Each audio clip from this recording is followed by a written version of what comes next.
end up moving it around again, son. Apologies. October Red, I'm here with world cruiserweight champion, Chris Billam Smith. How are you? And it's good to see you as well. Yeah, all good, thank you. All good, thank you. How are you? Not too bad. I know you're here for your teammate, going up for what I'd say is a good challenge for her as well. Talk to us a little bit about how Ellie's been getting on in the gym, the training and preparing for this fight. Yeah, really good. She's made a lot of improvements.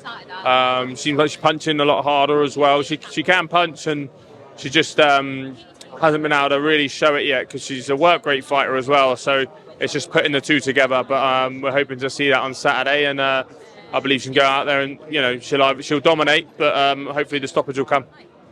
A skilled fighter in Ellie, and we know that she's able to control the fight, make the fight hers. When you look at her opponent, who's has got that experience at world level, how do you see Ellie manipulating what her opponent can do and make this one her fight, because she's tough? Yeah, really good opponent. Obviously, tall and rangy. So Ellie's a pressure fighter. The work rate she has is superb, and then she's got to use that to her advantage. And fantastic body punch. Her punch variety is amazing. And I think that all that would just play in Ellie's favour.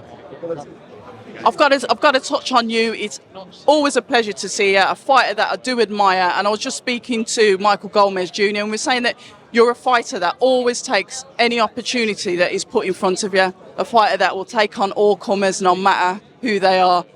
Talk to us on what makes you stand out from some of the other fighters in your division. I don't know. I've always said yes to not just in boxing, but in life, opportunities. You've got to say yes.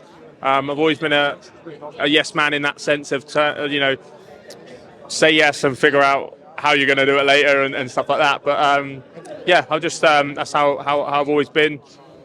There's the cruiserweights they're not the British ones are mostly pretty good with that. We've all boxed each other, Richard early on boxed, obviously, Sam Hyde, Tommy McCarthy, myself, Jack Massey, all domestic fights, 4 in a row. Lawrence obviously boxed Isaac Chamberlain early on. He's boxed Luke Watkins, myself. It gets underrated, our division, I think, because none of us are the sort of people who go out there and talk loads and loads and loads or anything like that. But so it gets a little bit underrated, but it needs to be respected, especially on the British scene. It's a great scene at the moment, and you've just got more and more coming through with your Chevron Clarks, with Vidal Rileys and stuff like that. It's exciting. We're going to take a trip down memory lane. You're going up against Richard Riakporhe, a fight that you had before that he won on split decision. You guys have come on leaps and bounds. Obviously, you've got a belt, so I'd say you've come on slightly more than Richard Riakporhe because you're a world title holder. When you go back and you look back on that fight, because it's still study, it's still part of your career. Hindsight's a wonderful thing, but when you think about that fight, what are the memories that it sparks, as in the boxing ring? It was quite.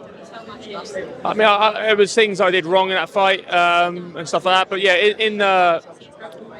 I enjoyed it. I enjoyed the fight. It was my first proper test, so for me, it was just the experience, and it helped build me into the fighter I am today. And then on the back of that, it was just saying yes to every opportunity that come. Said yes to that. I don't think the team were too keen on it at the time because I hadn't really had any sort of 50-50 fights, and Richard was at the higher end of the domestic scene at the time. So because of his wins over Sam Hyde and Tommy McCarthy, so they kind of wanted me to have a Sam Hyde or someone like that, I think, before they would have gone into that fight. But I said yes, and they believed me going in there. But it's just sometimes it was they probably wanted just that extra bit of experience. But look, it was a good thing for my career.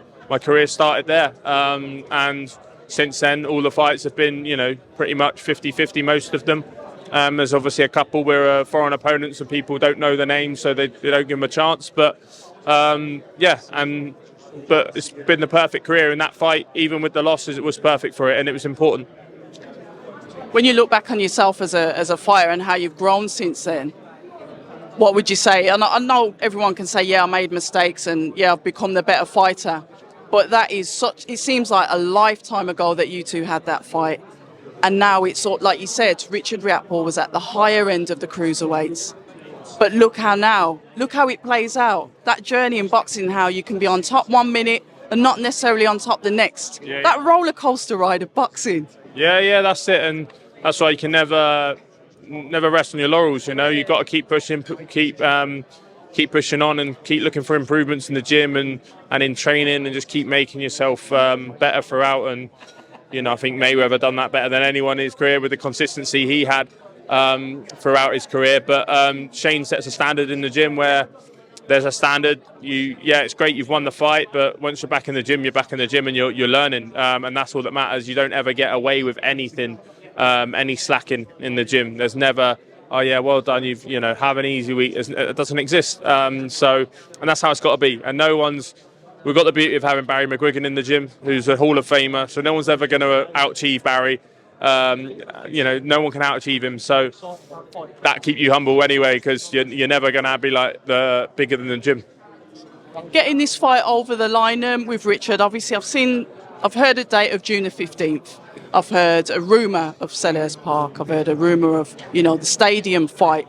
Is there anything that you can confirm to us as fans, what's actually happening with the fight, and when are we going to get an official announcement? I think June 15th will be the date, and it'll be between sort of O2 and Selhurst Park. That's kind of the sticking point at the moment for obvious reasons. It would have been at AFC Bournemouth, but that date doesn't work with them as a club. They've got to sort the pitch out for the new season, so I have to respect that because I want them to do well, and that matters to me as well. So, I was fortunate enough to obviously win the title there last year. So that's why we can't go there. Otherwise, we would have probably had it announced that it would have been there. But yeah, we are where we are now. I think hopefully by the end of next week we should have an announcement. When you look at Richard Riakporhe's career and you look at the fights that he's had, and I know you guys would study that, have a look at that. Obviously, you're going to be going in to fight him next. What do you see as improvements, if any, to Richard? He's tidied a lot of his work up, and he's, his feet are probably a little bit better, a bit more. His base is better, but I don't know if that's beneficial against me and my style. I think his rawness was quite an attribute of his before, and made him a little bit more effective. So I think, I'm not saying it's going to be an easier fight, but due to my improvements in that, I find I'll be able to find my shots better, do more damage from all different ranges. But I think Richard's, he's a good fighter, but I do believe the only attribute he's got on me is his punch power, because he punches really well in short and long range, and every shot he throws has got power behind it. But that's not to say that I can't punch, as I've proven. I just think that's the only attribute he does better than me. How was it to get that fight made? Because there was so much. I remember when I spoke to you before the fight with Masternak. A good fight, by the way. Dear God, that was. If you didn't break his ribs, I would have saw him coming out as the winner as that. I don't know your thoughts on that, because I was sat at home, I was thinking, oh my God, Masternak is going to do it. I knew how much he wanted to win. I spoke to him before I spoke to you that day. The learning from that Masternak fight? Yeah, it was good, but kind of went how I expected, to be honest. I said to the team beforehand, I said, he's going to be really tricky early on, but I'll break him down. Didn't necessarily mean I'd physically actually break a rib, literally, but that's the way it works when you fight like I do. But yeah, he was tricky, and I said it in the interviews beforehand. I said he'll be my hardest fight stylistically to date, and people probably thought I was just saying that for the sake of it, but I knew it'd be like that. And he's a tricky customer. He's been at world level for many years, so people didn't give him enough respect just because of his age, when he's the sort of guy who keeps himself in shape.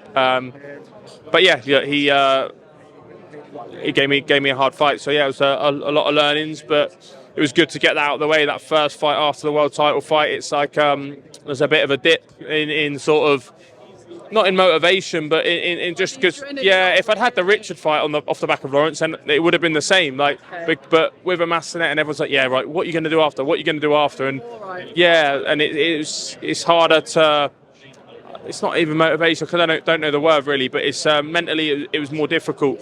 So it's good to get out of the way, and then look forward to this one.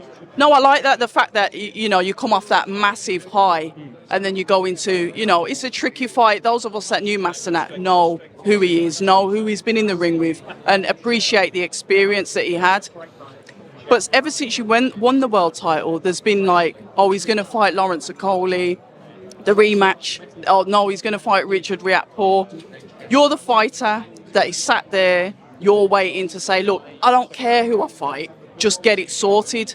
When it was finalised that it was going to be Richard Riakporhe, how much did you have involvement in making that decision, and your final thoughts when it's like, okay, it's rubber stamp now, just waiting for a location and we're good to go? Yeah, I mean, always knew it was going to be Richard next, even before the Masternak fight. Yeah, I'd signed into it before the Masternak fight. So, but then it was just a date and stuff. So now we've got a date, and now we're just waiting on a venue. So the big domestic fights are always the ones that I want to be involved with. I've always relished them over the years, and this is another huge one, just like the Lawrence fight was. So I'm super excited.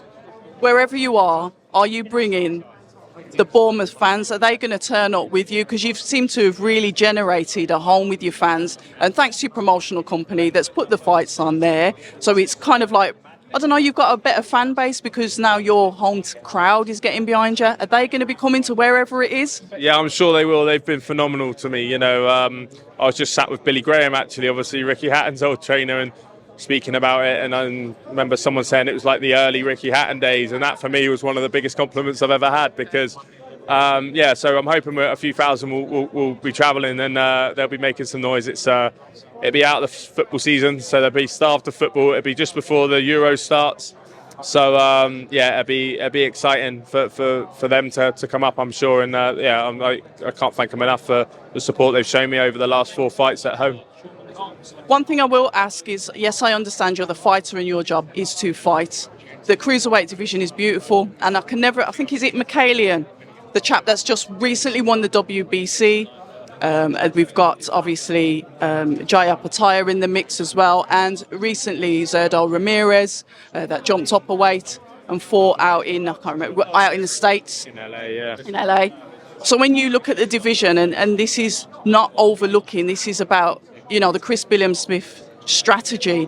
What is your cruiserweight strategy? Or are you going to do typically what the cruiserweights do? They win a belt and maybe jump up to heavyweight or bridgerweight? No, I want to become undisputed. I've got a few. My new dream since the stadium fight has been to fight in America. So with Zerdo winning, I was very much Team Zerdo in that fight, and that gives me my opportunity.